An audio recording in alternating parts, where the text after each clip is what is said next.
24,00,000 योनि लास्ट की मालिक ने दया करके दी है, और ये शरीर देवताओं को भी दुर्लभ है। ये देव दुर्लभ शरीर है, ये देवताओं को नहीं मिलता है प्रेमियों। देवता जो कोई भाई बहन की आत्मा उसकी सांसों की पूंजी खत्म हो जाती है, जब ऊपर के मंडलों में देवलोक में और यानी देवताओं के धाम में जब जाती है, तो देवता फूल बरसा करके मनुष्य शरीर से निकली हुई आत्मा का स्वागत करते हैं कि धन्य हो आत्मा, तुम मनुष्य शरीर में होकर आई हो, हे मालिक तू हम पर दया कर, हमको भी मनुष्य शरीर दे जिससे हम ध्यान भजन स्मरण करें, किसी पूरे महात्मा से दीक्षा लेकर के और तेरे धाम को आए और तेरा दर्शन करें। ये वो था कि प्रेमियों देवताओं को नहीं है कि वो भगवान का दर्शन कर सके। जो दरवाजा है, रास्ता है, फिर आगे लिख दिया साधन धाम मोक्ष कर द्वारा, और ये ना पाए पर लोग सब, यानी साधन धाम का जो दरवाजा है, मुक्ति मोक्ष का जो रास्ता है, केवल मनुष्य शरीर में होकर गया है, और जितनी भी 83,99,999 योनि है, उनमें भगवान से मिलने का रास्ता दरवाजा नहीं है। वो देवताओं के भी पास नहीं है, देवता भी तरसते हैं, और आप हम देवताओं की पूजा करते हैं, और देवता मनुष्य की पूजा कर रहे हैं। देवता कह रहे हैं भगवान तू हमें मनुष्य शरीर दे जिससे हम ध्यान भजन स्मरण करके तेरी भक्ति करके तेरे धाम को आए, और हम देवताओं की पूजा कर रहे हैं उल्टे, उल्टा हो रहा है। लेकिन आप हम नहीं मानते। रामायण में साफ लिख दिया है, हर युग की पूजा अलग अलग बताई। रामायण के अंदर सत्युग सब योगी विज्ञानी सरल ध्यान करे भक्तानी, सत्युग में सब योगी विज्ञानी थे। 1,00,000 वर्ष की उम्र थी, मर हाथी के समान बलवान था, इंसान के प्राण हड्डियों में थे, जब तक हड्डी नहीं गलती थी तब तक प्राण नहीं निकलते थे। हमारे इतिहास बताते हैं कि फला ऋषि महात्मा ने 60,000 वर्ष तपस्या की, उसके ऊपर दीमक चढ़ गई, शरीर को खा गई, मात्र हड्डियां रह गई, फिर उनकी दीमक साफ करके फिर ऐसा का ऐसा ही शरीर हो गया, यानी हड्डियों में प्राण थे उस समय। साधना ऐसी थी, ऊपर आत्मा जाती वापस आ जाती, सब योगी विज्ञानी थे। लेकिन जब सत्युग समाप्त हो गया, त्रेता आ गया, तो उस समय के ऋषि मुनि महात्माओं ने देखा कि सत्युग की साधना को अभी त्रेता का जीव नहीं कर सकता। क्यों? कि उम्र दशांश घट गई, 1,00,000 वर्ष से 10,000 वर्ष रह गई, हाथी के समान मन सत्युग में था, घोड़े के समान रह गया, प्राण हड्डियों में थे, त्रेता में प्राण खून में आ गए। तो उस समय के ऋषि मुनि महात्माओं ने देखा कि 60,000 वर्ष तपस्या की, अब तो उम्र ही 10,000 वर्ष की है, ये यानी तपस्या नहीं होगी। फिर रामायण में गोसाई महाराज ने क्या बताया कि त्रेता विविध यज्ञ नर करें और प्रभु समर्थ कर्म भव करें, यानी यज्ञ की प्रधानता थी। लेकिन यज्ञ में ये नहीं था कि सामग्री की आहुति देते थे, घी चंदन जौ चावल इनकी आहुति नहीं लगती थी। किसकी आहुति? अपने अच्छे बुरे कर्मों की आहुति। प्रभु समर्थ कर्म भव करें, भगवान को अपने कर्मों को यज्ञ में आहुति दे करके समर्पित करके निष्कर्म जब जीव हो जाता तो उसकी मुक्ति हो जाता। आज हमने उसकी एक चलन बना ली, यज्ञ में जो लाओ, चावल लाओ, घी लाओ, सामग्री हम जो यज्ञ कर दे जो हमारी मुक्ति। फिर उसके बाद द्वापर आया प्रेमियों। द्वापर में जब ऋषि मुनि महात्माओं ने देखा, फिर दशांश खत्म हो गया आयु का, मात्र 1,000 वर्ष रह गए द्वापर में, और मन हाथी से घोड़ा और घोड़े से बकरे के समान आ गया, इंसान के प्राण चमड़ी में आ गए, त्वचा में। उस समय ऋषि मुनि महात्माओं ने देखा कि सत्युग वाली साधना द्वापर का जीव नहीं कर सकता, त्रेता वाली साधना नहीं कर सकता। फिर उसमें क्या लिखा रामायण के अंदर? द्वापर केवल हर पद पूजा और न भाव मुक्त का दूजा, हरि के पद की पूजा। अब हमारे गुरु महाराज बताते हैं, बहुत से भाई बहन तो ये समझते हैं कि भगवान की मूर्ति मंदिर में वही हरि के पद है, उनकी पूजा कराओ, पानी चढ़ा दो, लड्डू चढ़ा दो, फूल पत्ती चढ़ा दो, अच्छा तो चंदन लगा दो, पूजा। लेकिन गुरु महाराज क्या कहते हैं? हरि के पद और गुरु के पद कहाँ है? जहाँ पर हमारी माता बहन देवियां बिंदी लगाती है, भाई लोग टीका लगाते हैं, या जीवात्मा बैठी हुई है, तीसरे दिन छठे तक 10वें द्वार पर यह आत्मा बैठी हुई है, यह छठा तक, यही यानी गुरु के पद है, यही भगवान का पद है। इस जगह पर यानी भगवान की पूजा होती है जाकर के। पहले कुंडली जागरण था, यानी 5 स्थान नीचे है, गुदा चक्र पर गणेश का वासा और इंद्री चक्र पर विष्णु और सावित्री का वासा, नाभि चक्र पर विष्णु और लक्ष्मी का वासा और हृदय चक्र पर यानी शंकर और पार्वती का वासा, कंठ चक्र पर आद्या मां शक्ति का वासा, इससे ऊपर यहाँ हरि का पद है।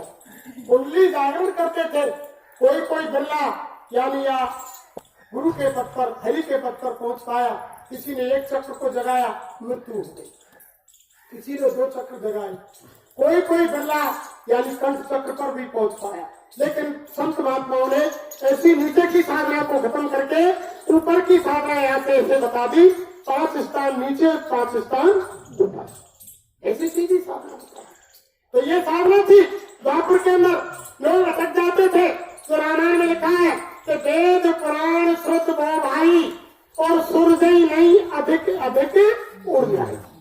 वेद पुराणों में जीव को निकलने के लिए कहते, ऋषि मुनि महात्माओं ने लिखे अपने धर्मशास्त्रों में, लेकिन जीव निकल नहीं पाया। जितना वेद शास्त्रों में घुसा उतना ही उलटता चला गया, लेकिन निकलने का रास्ता नहीं मिला।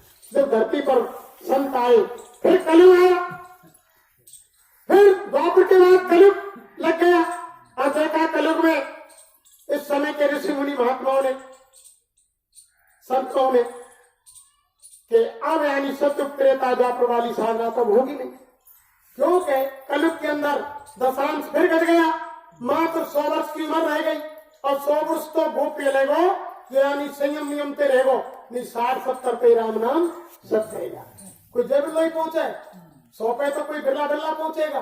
तो 100 साल की उम्र रह गई और इंसान के यानी प्राण शरीर से बाहर आगे अन्न में आएंगे, कुछ खाएंगे पीएंगे तो बचेंगे और कुछ खाएंगे पीएंगे नहीं तो खत्म हो जाएंगे। और मन चींटी के समान हो गया। तो महात्माओं ने देखा कि शारीरिक बल, आयु बल और मनोबल, सारी शक्ति खत्म हो गई, मन भी चींटी के समान हो गया, सारी शक्ति खत्म हो गई। तो वो साधना सत्युग त्रेता द्वापर वाली तो नहीं होगी। तो इस समय महात्माओं ने क्या कहा कि कलयुग केवल नाम धारा और सुमर सुमर न रुतरई। कलयुग के अंदर नाम की साधना बताई। अब हमारे बहुत से भाई बहन भटक गए कि नाम क्या है, कि हरे रामा हरे कृष्णा हरे रामा। लेकिन रामायण क्या कह रही है, देखो कि कोट नाम संसार में और ताते मुक्त न होए, आज राम जो गुप्त है पूजे बिरला होए। सुमर पवन सुत पावन नामू, अपने बस कर रहा थे रामू, कहा करूं मैं नाम बढ़ाई और राम न सकई नाम गुण। वो ऐसा नाम है जास नाम सुमरत एक बारा और नर उतरे भव सिंधु अपारा। वो नाम ऐसा है जिसको अगर एक बार स्मरण कर लिया तो जीव की आत्मा भवसागर से पार। और दुनिया तो रात दिन चल रही है राम राम कृष्ण की, एक आसो कोई पार गया तो वो नाम तो अलग ही है। तभी तो रामायण में कहा है कि ब्रह्म राम के नाम पर वरदाय के वरदान और रामायण सब कोट में लियो महेशु जान। शंकर भगवान ने उसको जाना जिसकी तीसरी आंख खुली हुई थी, जिसको शिवनेत्र कहते हैं, ज्ञान चक्षु कहते हैं, दिव्य दृष्टि कहते हैं, उन्होंने उनको पहचाना। फिर सबको शंका गई, फिर वो नाम मिलेगा था। तो रामायण में गोसाई महाराज ने लिख दिया कि नाम रहा संतन अधीना और बिना संत कोई नाम ना जीना। वो संतों के अधीन है नाम प्रेमियों। जिस नाम में महात्मा पावर डाल देंगे उसी नाम से जीव का कल्याण। पहले संत नहीं थे, आज से 750 वर्ष पहले धरती पर प्रकट संत नहीं थे, गुप्त संत तो हमेशा रहते हैं। जो कहा है कि आग लगी आकाश में और बरस रहे हैं यार, संत जो होते नहीं तो जल मरता, संसार ही खत्म हो जाता। परवर सरवर संत जन और चौथे वर्षे में परमार्थ के कारण चारों धारी। ये तो हमेशा होते हैं, लेकिन प्रगट संत नहीं थे कलयुग के अंदर। सबसे पहले धरती पर कबीर साहब आए और कबीर साहब ने आकर के नाम जगाया सत्य साहेब, और साहेब नाम से जीवों का कल्याण कराया। आज भी कबीर पंथी सत्य साहेब पुकारते हैं। उसके बाद गुरु नानक साहब है, उन्होंने नाम जगाया भाई गुरु, आज भी नानक पंथी भाई गुरु पुकारते हैं। उसके बाद गोसाई महाराज, उन्होंने राम नाम को जगाया, राम नाम में पावर डाला।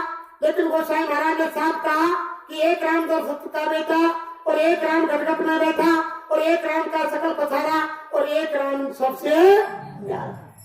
साफ कहा उन्होंने कि एक राम तो दशरथ का बेटा है, एक राम गटगट में बैठा है और एक राम का सकल पसारा और एक राम सबसे ज्यादा। चारों जग में राम है, तीन राम व्यवहार और एक राम निस्सार है, ताको करो विचार। उन्होंने साफ कहा। उसके बाद आपके नजदीक उत्तर प्रदेश में आगरा की धरती पर शिवदयाल जी महाराज आए। उन्होंने राधा स्वामी नाम को जगाया और राधा स्वामी नाम में पावत डाला। राधा कहते, हमारे गुरु महाराज भी कहते, लेकिन लोग नहीं समझ पाए कि राधा का मतलब सुरत आत्मा और स्वामी का मतलब वो मालिक राधा स्वामी। स्वामी महाराज ने कहा राधा कृष्ण, राधा का मतलब सुरत और कृष्ण का मतलब स्वामी। सीताराम, सीता का मतलब आत्मा सुरत और राम का मतलब वो मालिक। लेकिन लोग नहीं समझ पाए, वो साधारण उसमें समझ गए। तो उन्होंने राधा स्वामी नाम में पावत डाला, राधा स्वामी नाम को जगाया। आज भी यानी आगरे के अंदर और जगह जगह जहाँ यानी राधा स्वामी नाम को लोग पुकारते लेते। उसके बाद मथुरा में नजदीक उत्तर प्रदेश की पावन धरती पर मथुरा में बाबा जय गुरुदेव जी महाराज आए। इन्होंने जय गुरुदेव नाम को जगाया। अरे इनका नाम जय गुरुदेव नहीं है प्रेमियों, आपको ये समझ रहे हो जो बाबा की तस्वीर लग रही है, इन्होंने जय गुरुदेव नाम को जगाया। इनका नाम जो गोसाई महाराज की रामायण रामचरितमानस है, जो गोसाई महाराज ने रामचरितमानस को लिखा, जो गोसाई महाराज का पूरा नाम है वही हमारे गुरु महाराज के शरीर का नाम है। और ये जय गुरुदेव नाम का भारत में पूरे विश्व में प्रचार करते हैं। हम इनका नाम इसलिए नहीं लेते जैसे हमारी ये माताएं, आज की नौजवान बहू बेटी की तो बात कर छोड़ो, ये तो मॉडर्न समय आएगा, लेकिन आज भी हमारी बुजुर्ग माताएं अपने पति का नाम नहीं लेती। कोई मित्र वगैरह पे काम पर जाए तो इशारे में कह देंगी कि भैया बोला तेरे ताऊ का नाम बता दे, तेरे दादा का नाम बता, तेरे बाबा का नाम बता दे, लेकिन हमारी बुजुर्ग माता नाम नहीं लेगी। और आज की नौजवान बहू बेटी ने देखो नाम लेके पुकारेंगे। कोई मित्र पे काम करेगा तो बंदूक को घोड़ा दबाने में तो देर लगेगी, लेकिन अपने पति को नाम लेने में देर नहीं लगेगी। और हमारे धर्मशास्त्र क्या कहते हैं प्रेमियों, जब हम छोटी छोटी बातों को नहीं समझेंगे, हमारे धर्मशास्त्र ये कहते हैं कि अगर पत्नी ने पति का नाम लिया तो पति की उम्र कम हो गई, और अगर पति ने पत्नी का नाम लिया तो पत्नी की उम्र कम हो गई। और साल में 365 दिन होते हैं माता बहन देवियों, कितने 365, और एक दिन का व्रत रखती है हमारी माता बहन देवियां करवा चौथ को, इसलिए अपने पति की उम्र बढ़ाने के लिए एक दिन तो व्रत रखे और 364 दिन रोज नाम ले के बाद तुम्हारे घटा में तो बता। तो इसलिए हमारी आत्मा के पति जैसे संसार के हमारी माता बहन देवियों के संसारिक पति हैं, वो नाम नहीं लेती है, ऐसे हमारी आत्मा के पति हमारे सतगुरु हैं। हम हमारी जबान से इनका नाम नहीं लेते, इनके शरीर का। जो गोसाई महाराज रामचरितमानस लिखा है, जो नाम रामचरितमानस लिखने वाले का है, वही हमारे गुरु महाराज के शरीर का नाम है। ये पूरे भारत में विश्व में जय गुरुदेव नाम का प्रचार करते हैं। और गुरु महाराज ने कहा, अरे बच्चा किसी को संदेह शंका हो तो जय गुरुदेव नाम की परीक्षा कर लेना। तुम कहीं जंगल में कोई गुंडे लुटेरे बदमाश कोई खूंखार जानवर घेर ले, कुआं बावड़ी तालाब में डूबने लगे, तिनके का सहारा नहीं हो, तुम जिस देवी देवता भगवान को मानते हो उसको याद कर लेना। जब कोई मदद कर दे तो बहुत बढ़िया है। जब कोई तुम्हारा इष्ट देवी देवता भैरव भूमि ईसा मूसा राम कृष्ण हनुमान चंडी दुर्गा देवी कोई तुम्हारी मदद नहीं करे तो अंतर में 10 बार जय गुरुदेव नाम बोलना कि जय गुरुदेव नाम भगवान का सच्चा है, मेरी मदद कर। बाबा जी ने कहा कि वहां तुम्हें बचाने वाला कोई आ जाए, तुम्हारी मदद हो जाए, तब विश्वास कर लेना और उसके बाद मेरे पास आ जाए। ये ऐसा पावर वाला नाम है, ये पागल नहीं है। बाबा जी के बंदे ये जैकेट टोपी काट पहनकर घूम रहे हैं, ये घर बार छोड़कर ये सब दुकान दफ्तर खेती में काम करते हैं। इनमें नौकर पेशे वाले सरकारी कर्मचारी भी हैं, बहुत से कारखाने हैं, दुकान है, खेती है। लेकिन बाबा जी का जब आदेश होता है तो ये सारे काम काज छोड़ करके, घर गृहस्थी का काम छोड़ करके, अपना रुपया पैसा खर्च करके गाड़ियों में और जहां को आदेश होता हुआ जाते हैं। कोई ना कोई संसार से बड़ी चीज इनको मिल रही है तभी तो घर बार छोड़ते हैं। जब मीरा को राजघराने से बड़ी चीज कोई मिली राजस्थान में मेवाड़ के अंदर, तो उन्होंने राणा के महल को त्याग दिया, राणा को त्याग दिया, माल खजाने धनवान को छोड़ दिया और पग घुंघरू बांध मीरा नाची रे, लोग कहे मेरा भाई बाबरी और सास कहे कुल नासी। पग घुंघरू बांध मीरा, जहर का प्याला राणा जी भेजा, पीवत मीरा हंसी रे और पग घुंघरू बांध मीरा। भगवान के प्रेम में ऐसी दीवानी हो गई, सारे परिवार को छोड़ दिया। कोई बड़ी चीज मिली प्रेमियों तभी तो छोड़ा। अभी आपका पक्का मकान बना हुआ है और मेरी झोपड़ी है, अगर मैं किसी भाई से कहूं कि भैया या पक्के मकान खाली कर दो झोपड़ी में आ जा, तो नहीं आवे, मरनो मंजूर कर लेगो लेकिन मकान खाली नहीं करेगा। और अगर मेरा पक्का मकान है, किसी भाई की झोपड़ी में आके कहूं तू पक्के मकान में आ जा, झोपड़ी छोड़ दे, तो सेकंड नहीं लगेगी, झोपड़ी खाली करके पक्के मकान में आ जा। क्यों? कि कोई बड़ी चीज मिल रही है, झोपड़ी छोटी है, पक्का मकान मिल रहा है। तो मीरा बाई को कोई बड़ी चीज मिली तभी तो राज परिवार को त्यागा। फिर उन्होंने क्या कहा कि पायो जी मैंने नाम रतन धन, बस तो मोलक दी मेरे सतगुरु, करी कृपा अपनायो, पायो जी मैंने नाम रतन धन। मीरा ने कहा कि मेरे सतगुरु ने, रैदास महाराज ने ऐसी नाम की जड़ी दी है, वो नाम धन दिया है जो इतना बड़ी चीज दी है कि उसके सामने संसार की क्या चलाए। 3 लोक 14 भवन की संपदा अगर अर्पण कर दी जाए फिर भी वो मिलने वाली, यानी उसको ना तो चोर हरण कर सकता है ना राज ले सकता है। दिन दिन हो तो सवायो, पायो जी मैंने नाम रतन धन।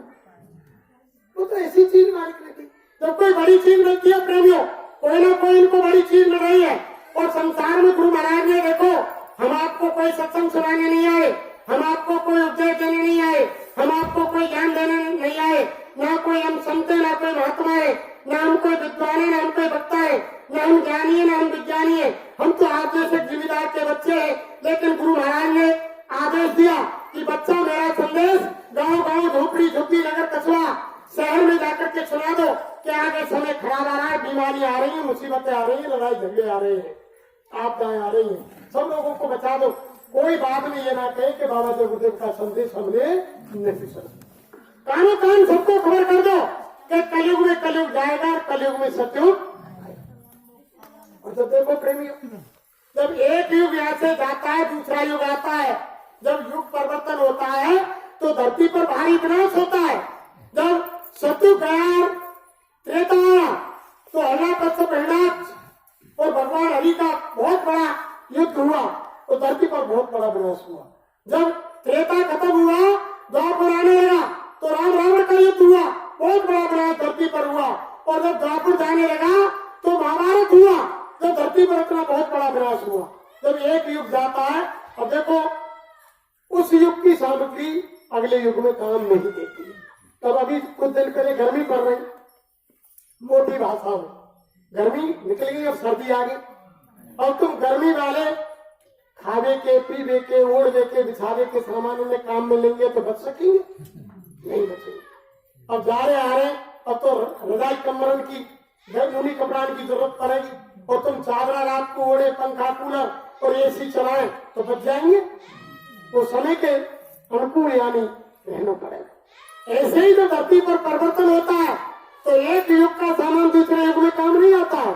जब कलयुग में विनाश होगा धरती पर बहुत बड़ा, तो यानी वो आगे सतयुग में काम नहीं देगा, वो तो इसी समय खत्म कर दिया जाएगा। सतयुग की सामग्री तो सारी अलग होगी।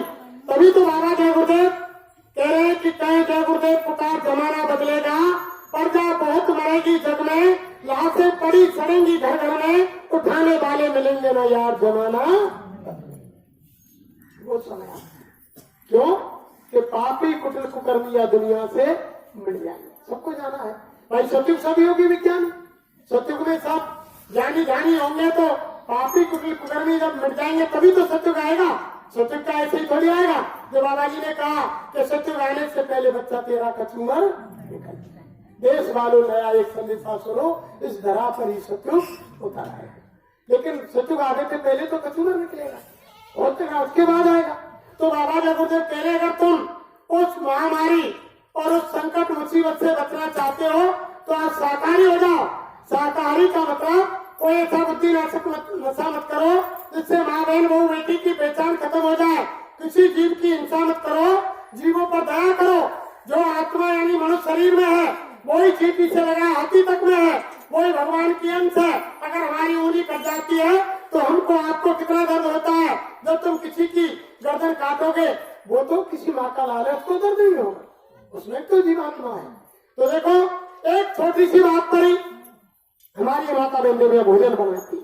अगर किसी भाई बहन के खाने में एक बाल निकल आए, सब्जी में रोटी में तो खाने रख देना बगल, सब्जी में बाल निकलाओ कहीं तो बाल निकलाओ अशुद्ध सब्जी है गई, रोटी में निकलाओ रोटी खराब है गई। तो महात्मा क्या कहते हैं, छोड़ देते हैं उस भोजन को जिस भोजन में आ जाता बाल है।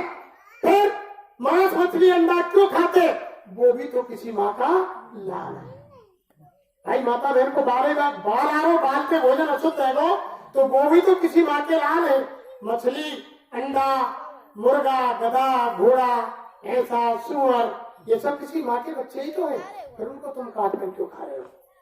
अरे अगर तुम किसी की उंगली काटोगे तो एक बार नहीं 100 बार तुम्हारी उंगली काटी जाएगी। तुम किसी की गर्दन काटोगे तो तुम्हारी गर्दन काटी जाएगी। मत बुरे कर्म कर बंदे नहीं तो पछताएगा। और भगवान की नजर से तू कभी नहीं बच, उसकी नजर से कोई बचने वाला। वो कैमरा लगा हुआ है प्रेमी। हमारे गुरु महाराज ने कहा कि ऑटोमेटिक कैमरा प्रत्येक भाई बहन के सिर पर लगा हुआ है। गुरु महाराज ने कहा कि वो ऐसा कैमरा है जो लोहे लक्कड़ स्टील का नहीं है जो खराब हो जाए, वो जन्म से ही लगा हुआ आता है। 2 दूत कंधों पर बैठ कर आते हैं, जो यानी एक अच्छा लगता है बुरा लगता है, लेकिन 5 साल तक कोई कर्मजीव को नहीं लगता है। 5 साल से एक दिन ऊपर जाते ही कैमरे का बटन ऑन कर दिया जाता है। दोनों दूत अपनी किताब हाथ में पेन लेकर के रेडी हो जाते हैं। जो भी अच्छा बुरा कर्म तुम जंगल में पहाड़ में जमीन में रात में दिन में शीश महल में अंदर गुफा में अच्छा बुरा जो भी कर्म करोगे वो सारा का सारा कैमरा में फीड हो रहा है। दोनों दूत लिख रहे हैं, एक अच्छा लिख रहा है एक बुरा लिख रहा है, बच नहीं सकते हैं। कोई ये समझ ले कि हमको भगवान नहीं देख रहा है। हर जगह तुम्हारे ही कंधों पर अगर तुम ये कहे कि वो दूत हमको दिखाई क्यों नहीं देते, वो कैमरा हमको दिखाई क्यों नहीं देता। अरे बाहर की चरणाकों से भगवान का दीदार दर्शन नहीं होता है, इनसे भगवान का यानी दर्शन नहीं होगा जब तक अंदर की जीवात्मा की तीसरी आंख तीसरा कान तीसरी नाक नहीं खुलेगी। तब तक ना भगवान की सुगंधी ना भगवान की आवाज ना भगवान का दर्शन तभी होगा जब अंदर की तीसरी आंख ज्ञान चक्षु दिव्य दृष्टि से नेत्र खुल जाएगा। और वो कहाँ खुलेगा, वो जब तक तुम पूरे गुरु महात्माओं के पास नहीं जाओगे, जब तक वो तुमको युक्ति नहीं बताएंगे। तो रामायण में गोसाई महाराज ने लिख दिया कि गुरु अंध बदल कर चेला और एक नहीं सुने एक नहीं देखा, अंधो गुरु और भैरव चेला और 2 नरक में ठेलम। अंधो गुरु अजगर बने और 184 में जाए और शिष्य सभी चीटी बने तो नोच नोच के। अगर तुमने झूठ मूठ का गुरु बना लिया, कोई मान से आदमी काट के सारी मंदिर पे आके रहो जटा बार रखा लिए, घर में शादी ना रही घर के अंदर 10 डंडा निकाल दियो के खुद निकल गो कौन को कमाने हमारा बच्चा ही ना है। घर में काम ना कर रहा घर के अंदर भगा दियो दाढ़ी वाल रखा दिए महात्मा है वो, और तुमने बाई के देख के दंडोत बाबा हमने चेला बना ले तो क्या होगा, अंधो गुरु और भैरव चेला और 2 नरक में। यानी पहले समय में प्रेमियों गुरु की तलाश के लिए जंगल जंगल पहाड़ों पर घूमना पड़ता था। जब तक सच्चे महात्मा नहीं मिलते लोग घूमते रहते, लेकिन आज तो ऐसा लगता गया कि गांव गांव में तमाम कोई गुरु की गिनती ना है, कोई भागवत कथा के भी आ रहा भाई हमारी माता बहन देवियां भाई लोग गुरु बना ले के भैया हमने चेला बना हमने चेला बना। लेकिन महात्मा क्या कहते हैं कि गली गली घूमत फिरे, गली गली घूमत फिरे गुरु दीक्षा ले और नरक सुरक्षे का परी हमें रुपया। ऐसे गुरु रहेंगे कि भैया 100 रुपया लिया धोती कपड़ा लिया और ये कंठी घाट आपके तू मेरी चेलिया चेला, लेकिन मेरी कोई गारंटी ना है तू मरवे पे स्वर्ग में जाए कि नरक में जाए, कोई गारंटी नहीं। तो उनसे काम नहीं चलेगा। पहले महात्माओं ने बताया कि देखो इंसान हर इंसान के 6 गुरु तो हो जाते हैं, जब तक सातवां गुरु नहीं मिलता है, सात संसार में बहुत चीज होती है, 7 बार हो, 7 दीपे, 7 ऋषि, 7 बहुमत डाली जाए, 7 ही गुरु हो। तो महात्माओं ने 7 गुरु बताए कि प्रथम गुरु पिता और माता जो है रक्त बीज के दाता। सबसे पहले तो बच्चे के गुरु माँ बाप होते हैं, जन्म देने वाले।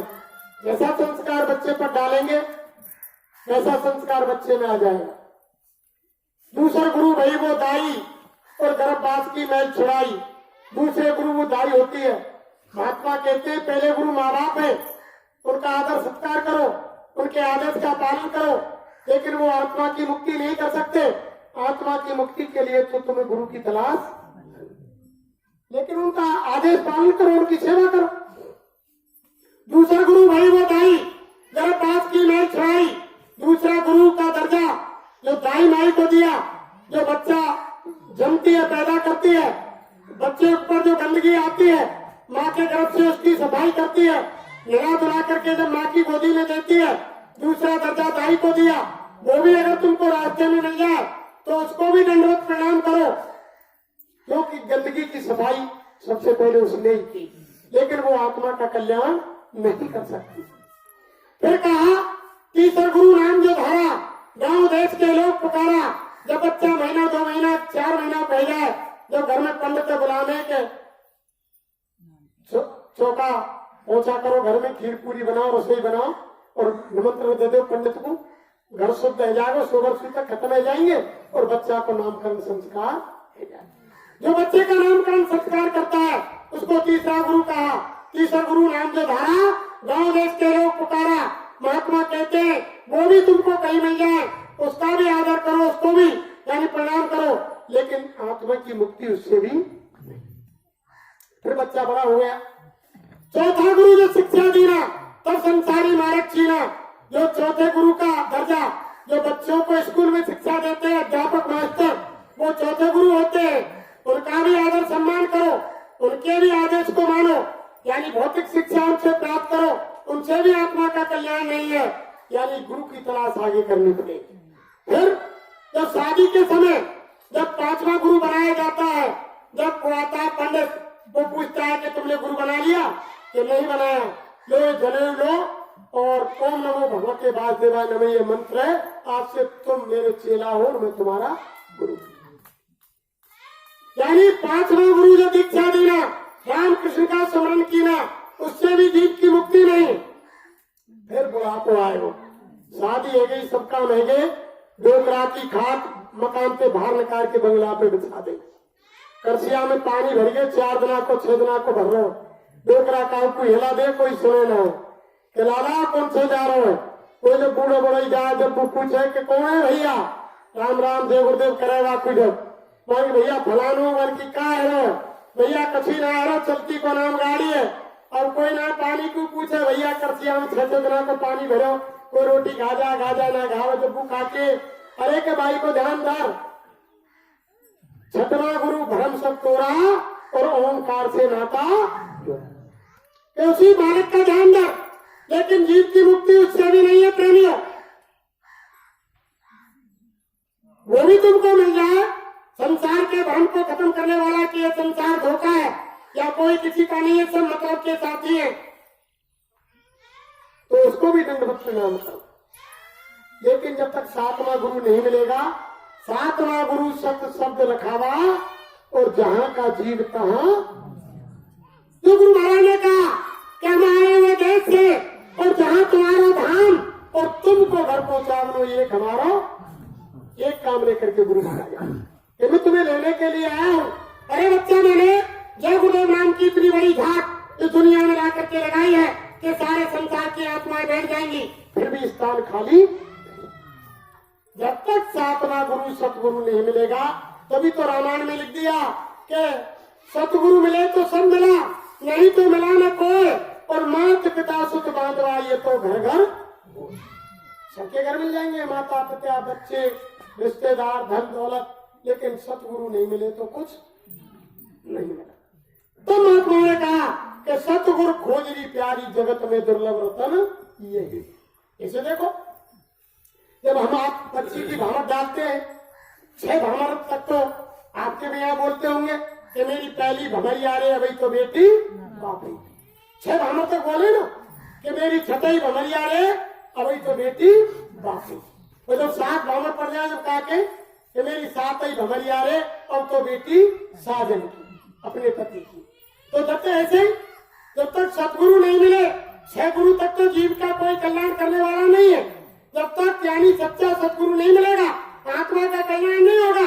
अगर 6 भामर तक लड़की वाले में कोई विवाद हो जाए और वही भामर 6 पर रोकती जाए तो उसकी शादी पक्की नहीं। जब तक 7वीं भामर नहीं डलेगी जब तक उसका साधन सच्चा नहीं। ऐसे ही सतगुरु नहीं मिलेंगे तब तक यानी आत्मा की मुक्ति नहीं। इसलिए सतगुरु खोजो। जब पूरे सतगुरु संत मिल जाए, अब आपको मिल गए, तभी तो कहा कि आओ लोगों संत शरण में, काम यही आएगा, ये नर्तन अनमोल मिला है, बार बार नहीं पाएगा। मात गर्भ में ऊंधा लटका 9 महीने दुख पाया था, सुबरुआ में नाम तुम्हारा ये के बाहर आया था, बाहर आकर भूल गया तू, क्या वादा लेकर जाएगा। और लोगों संत शरण में, काम यही है, छोड़कर संसार जब तू जाएगा कोई ना साथी तेरा साथ।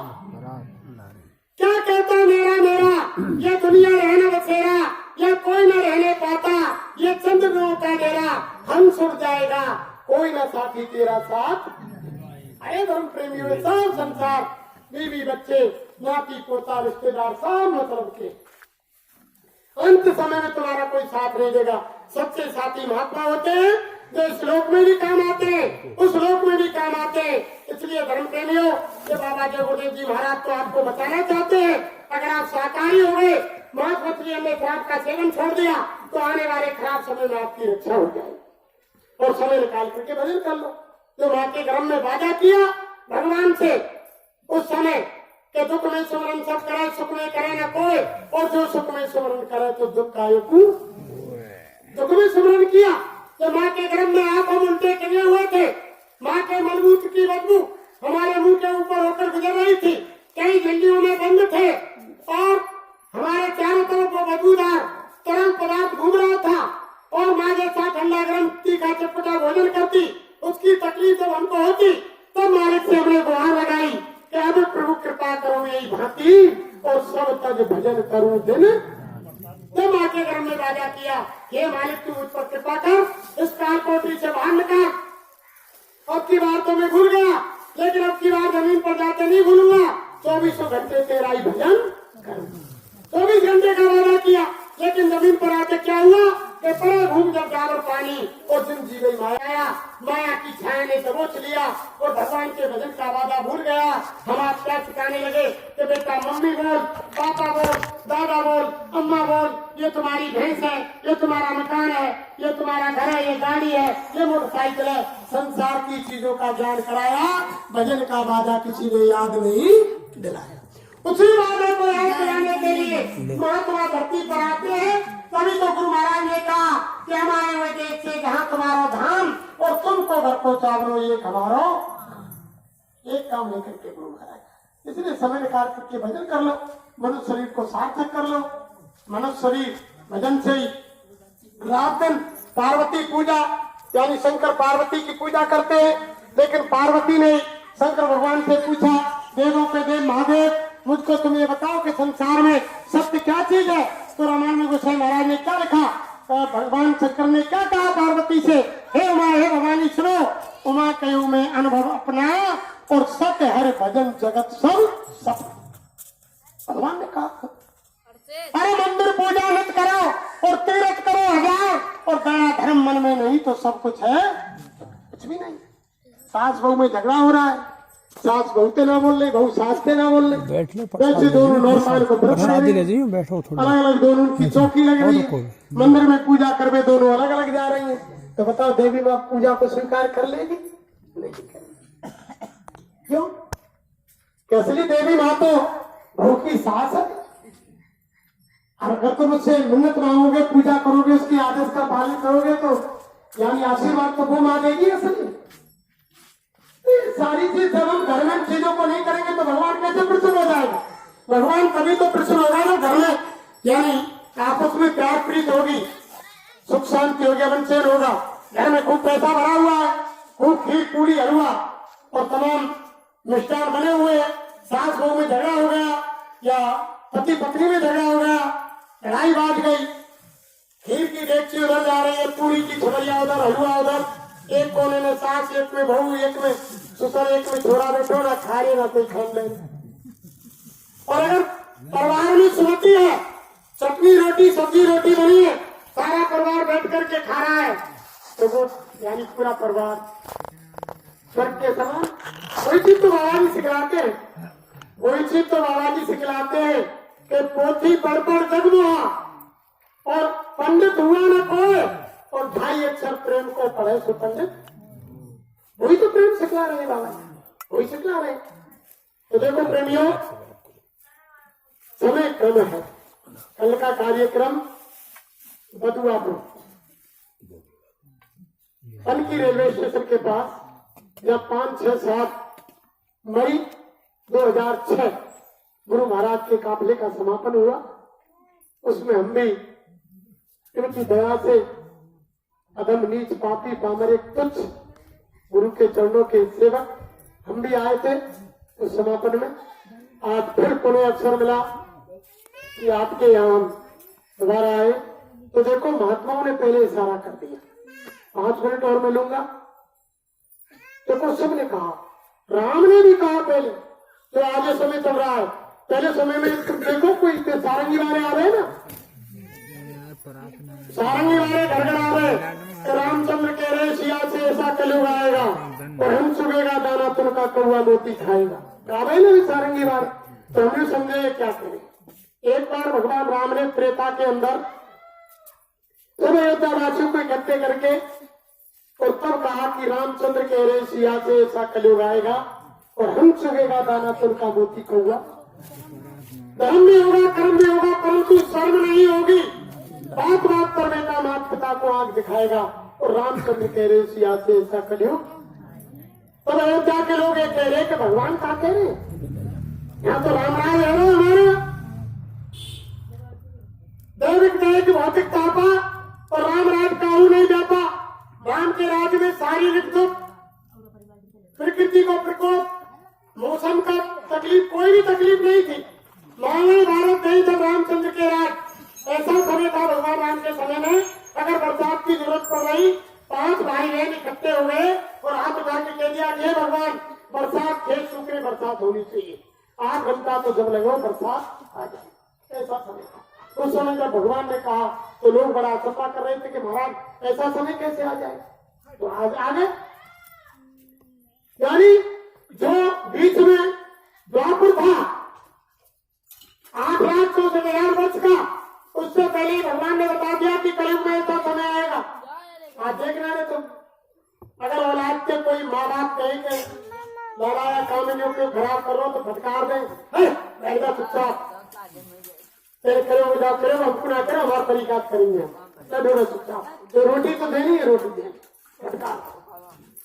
फिर आगे क्या कहा, सुनो सिया कलयुग में काले धन और काले मन होंगे, चोर चक्के नगर से तो हरिभक्त निर्धन होंगे, जो होगा लोभी भोगी सो योगी कहलाएगा। और रामचंद्र कह रहे सिया से ऐसा कलयुग, सुनो सिया कलयुग में काले धन और काले मन होंगे। और काले धन कैसे, सब इंसानों की नंबर 2 की कमाई।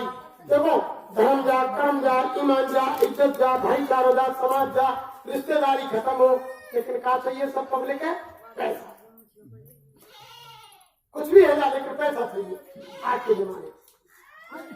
सुनो सिया कलयुग में काले धन और काले मन। हम आप रामायण पढ़ते हैं रात दिन, वैसे कहते हैं राम को मानते हैं। हमारे गुरु महाराज कहते थे अरे बच्चा तुम राम को तो मानते हो और यानी कृष्ण को मानते हो, देवी देवता को मानते हो, रामायण को मानते हो, भागवत को मानते हो, गीता को मानते हो, लेकिन जो भगवान राम ने कहा, कृष्ण ने कहा, देवताओं ने कहा, रामायण कह रही है, गीता कह रही है, भागवत कह रही है, तुम उनकी बात को नहीं मान रहे। गीता रामायण और भागवत है तो मान लें कि हमारा धार्मिक ग्रंथ है, लेकिन जो गीता रामायण भागवत कह रही है उसको नहीं। तो आज क्या हो गया, उस समय तो त्रेता के अंदर वनवास राम को हुआ और उनका भाई लक्ष्मण अपने भाई की सेवा के लिए 14 वर्ष वनवास चला गया। अपनी पत्नी को नींद को त्याग करके 14 साल लक्ष्मण सोए नहीं, नारी को त्यागा, नींद को त्यागा और भाई की सेवा की।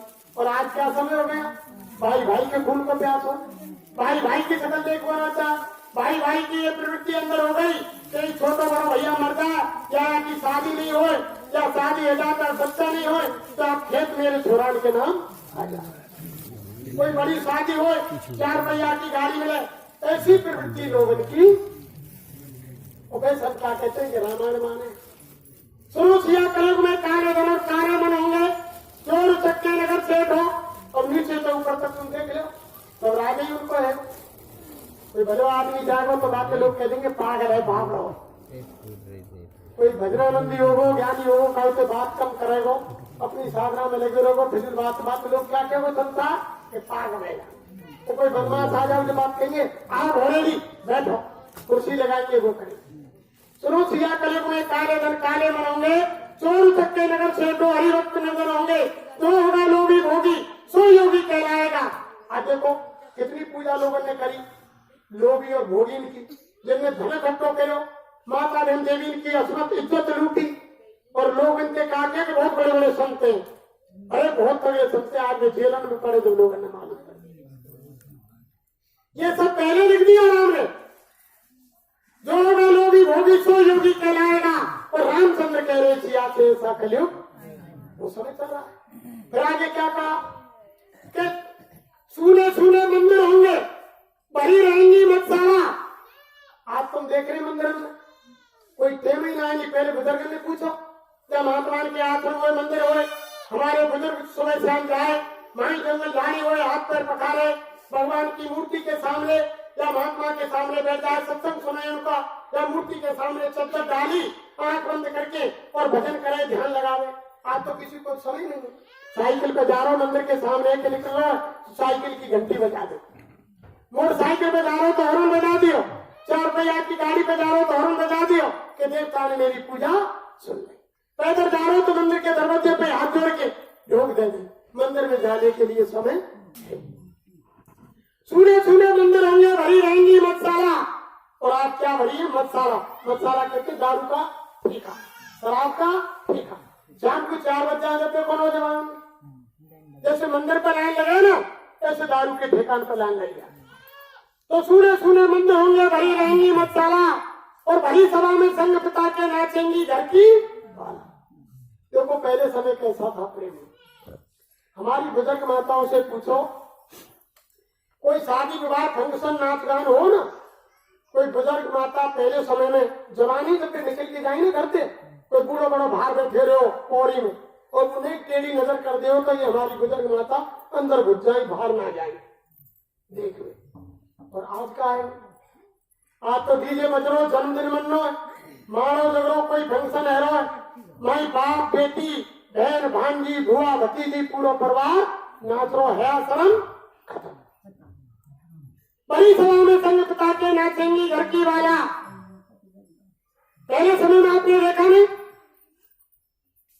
नाचने वाले कहां से आवे? फिर कोई गांव में फंक्शन हो, बारात आ गई तो कौन आवे? बाहर की। नाचने वाले कौन हुए? बाहर के। और भोजन बनाने वाले घर के। 10-20-25 आदमी को हमारी माता बंदे ने भोजन बना दिया। नाचने वाले बाहर के और भोजन बना पा रहे घर के।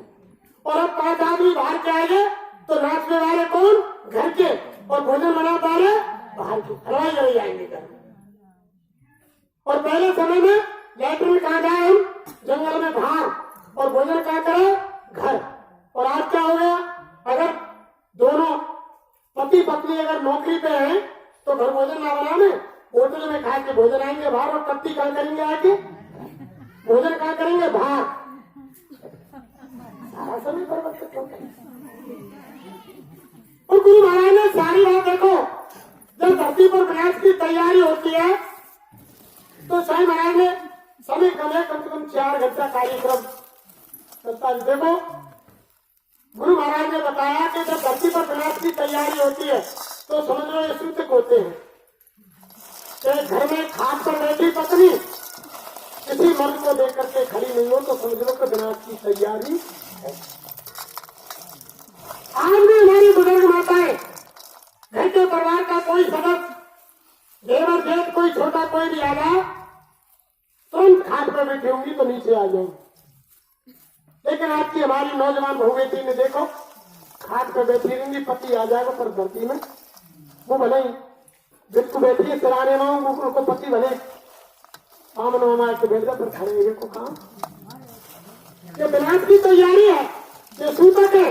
और महात्माओं ने कहा जब रास्ते में लीक में कुत्ता बैठ जाए, सुनो, कोई लीक में कुत्ता बैठ जाए और किसी वाहन को देख करके नहीं खड़ा हो, जैसे मोटरसाइकिल जाए, गाड़ी जाए, कार जाए, तो कुत्ता लीक में बैठ जाए, खड़ो नहीं हो, हॉर्न बजा देते तो के समझ लो विनाश की तैयारी और बुरी हो रहा है।